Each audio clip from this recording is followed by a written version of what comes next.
I am Yann, co-founder and CEO at CardioLogs, an innovative software company on a mission to help doctors, enable doctors better manage patients suffering from cardiac disorders through machine learning. To introduce you to CardioLogs, I would like first to share with you a story. The story of a 37 young woman who was admitted in the emergency department in a hospital in the United States a few months ago. After a few hours in the emergency room, and after that all the examinations went negative, from physical examination to troponin level, she was discharged and sent back home. Unfortunately, a few hours later, she passed away. Several experts tried to understand how this was possible. How come such a young woman died under these circumstances, tragic circumstances? Well, one senior emergency physician noticed that there was a subtle abnormality on the electrocardiogram of this patient that I have right here. Well, what this expert noticed is there is a very subtle change in the repolarization of the ventricle of this patient, which is, according to this expert, typical from myocardial infarction. But to gather this knowledge, this expert have trained for years and for decades, have seen a lot of patients every day, plus have strong personal interest in ECG interpretation. Well, this expertise could have saved this woman that day in Minnesota. CardioLogs exist to train machine to replicate this level of expertise. We train machine up to the level of these experts to prevent this situation from ever happening again. Today, I would like to talk to you about basically two things. First, how do we do it? How do we bridge the gap between deep learning, machine learning technology and its applications, actionable application in cardiology? I would like also to share with you our vision for the future of artificial intelligence and healthcare in the next decades.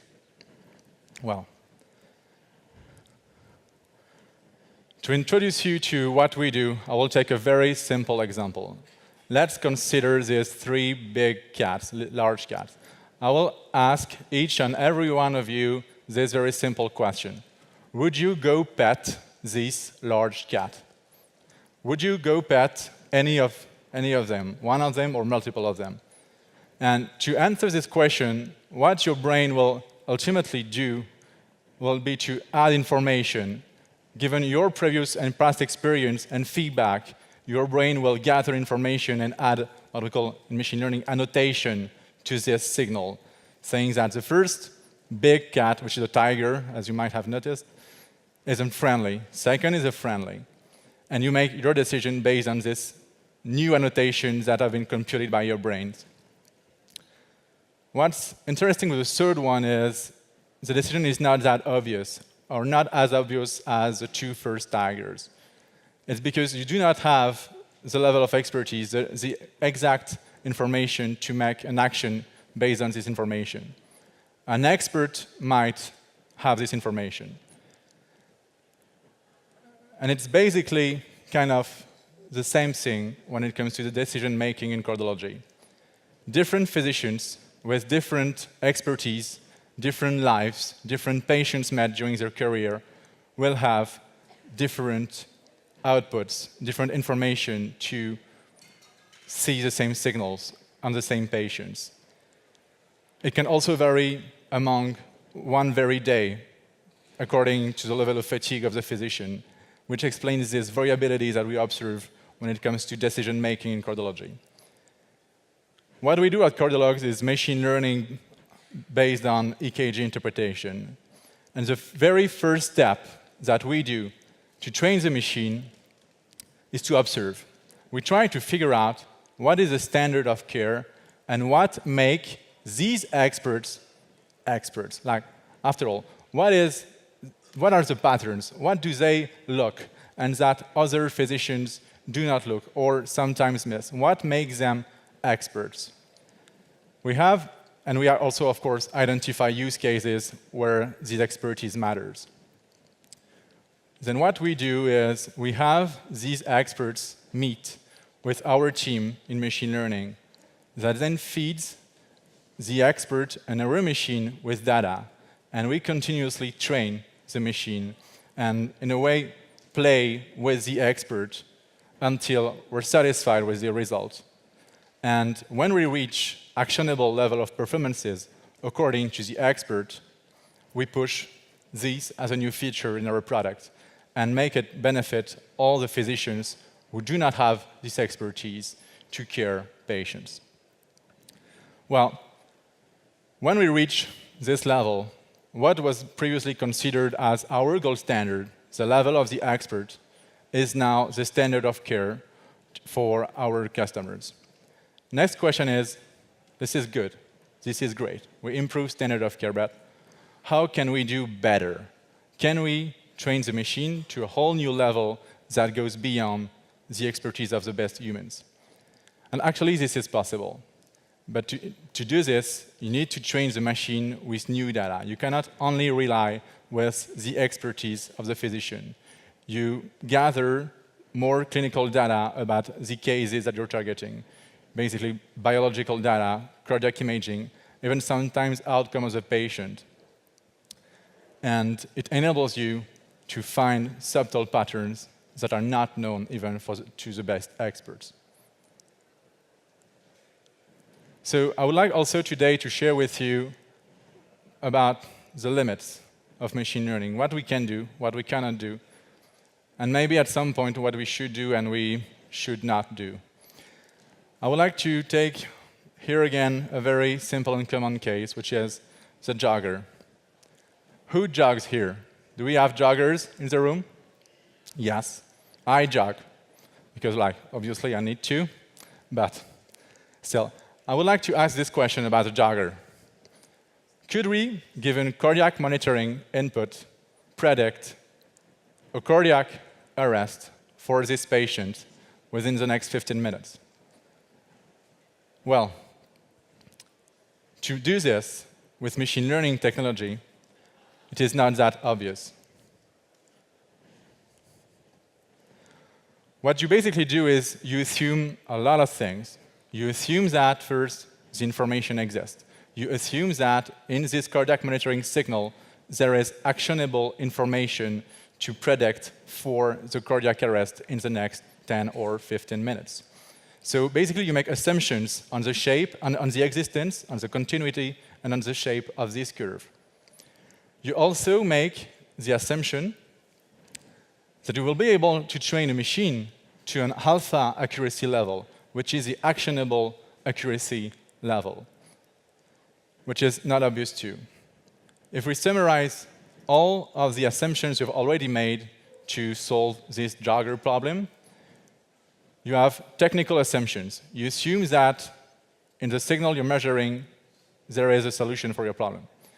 You assume that you will be able to collect and gather data to train this machine, which basically means that we will observe joggers have cardiac arrest to be able to train your machine to find cardiac arrest in the future, which basically means you're going to see joggers, give them this T-shirt or this sensor, and tell them, well, good luck with that. The technology is not ready yet. But let's assume that you do that. You have these great early adopters that are OK to share with you their personal data, and some will statistically have this cardiac arrest.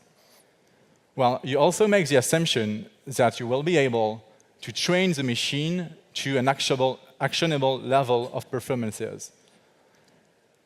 Because ultimately, since this is a consumer product, and this might be of the interest of a lot of people to have a T-shirt or a sensor that predicts for future cardiac arrest, you ultimately will have a lot of people to deal with. And you will ultimately, since 100% precision does not exist, have false positives. And what false positive means when we're talking about cardiology, it means about a cure. It means about an action to do that. What could you do? What would you do if you were able to predict that this is going, a cardiac arrest is going to happen to this jogger with this GPS location in the next 15 minutes? You could send an ambulance. You could send a flying defibrillator with a drone. We all know that drones are becoming very popular, so this is a new use case for them. Assuming that there are people around the jogger to use a defibrillator, or a robot, but it's not the topic of this conversation. But still, let's take the ambulance case. All these false alarms that will have impact on the way you manage ambulance will mean that you will spend ambulance time to take care of people who are not sick, who will not have a cardiac arrest, which means that these ambulances will have less time to manage patients in real need for medication. Which basically means that with this crazy, incredible, incredibly difficult to build machine learning solution, you might indirectly kill more people than you would directly save. So this is the story we wanted to share with you about what we should do and maybe what we should not do with machine learning when it comes to cardiology. Because it's not only about technique, it's about implications in workflow. It's about standard of care and implication with other patients' lives. I would like also today to share with you our thoughts and vision for the future of AI and healthcare. Well, we've chosen this image because this is kind of the fear that we could have when we talk about this kind of topic. Cyborg, half humans, half machines, where is humanity? Well, we have a kind of clear vision about this, a clear statement. We believe that AI will have an incredible, unprecedented impact on healthcare. AI is a continuity of digitalization. And what digitalization means, it basically means that you begin to measure. You begin to measure to collect things. And why do you measure things? You measure to control. And what control means here is you want to standardize care, which is a good thing because you're going to develop a new generation of healthcare that is more replicable, which means that more equal for people and maybe even more accurate in average for all these people with less variability. When we talk about measurement, standardization, it's just another word for industrialization. And this is what digitalization is bringing to healthcare, industrialization of the processes, massive industrialization. And if you think about industrialization in the other fields, the ultimate step of industrialization is automation.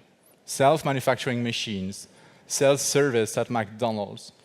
Well, the question is, what about automation and healthcare? Well, we also have a very clear idea about this. Even though we believe that machine learning and AI will have an unprecedented and crazy impact on healthcare, we believe that AI will never, ever replace doctors. Because medicine is not only about technical, statistical evidence. Medicine is about humans taking care of other humans in need for medicine, for care, for attention. And if you break down to all the decisions that could be made, all the interactions, there are a lot of privileges that machines will never get, that will forever remain the doctor's privilege. I will only name today two of them. First is right for transgression, which is basically the right for a doctor against all recommendations, against all guidelines, against all odds, to make this decision for his or her patient because he or she believes this is the right decision to make for this human being who is suffering. Second, the second privilege that machines will never get, no matter how sophisticated, no matter if we reach singularity, is empathy. Empathy is our ability to put ourselves into someone else's shoes, which basically is the ability to receive this question. What would you do, doctor, if your husband, if your wife, if your mom was in this very bad situation? Well, there is no right answer to that. And machine will not have an answer to that because there is no right answer. There is no technical answer. There is no statistical answer. What this human being is asking while asking this question is to be listened by another human who cares about him and about her. Thank you.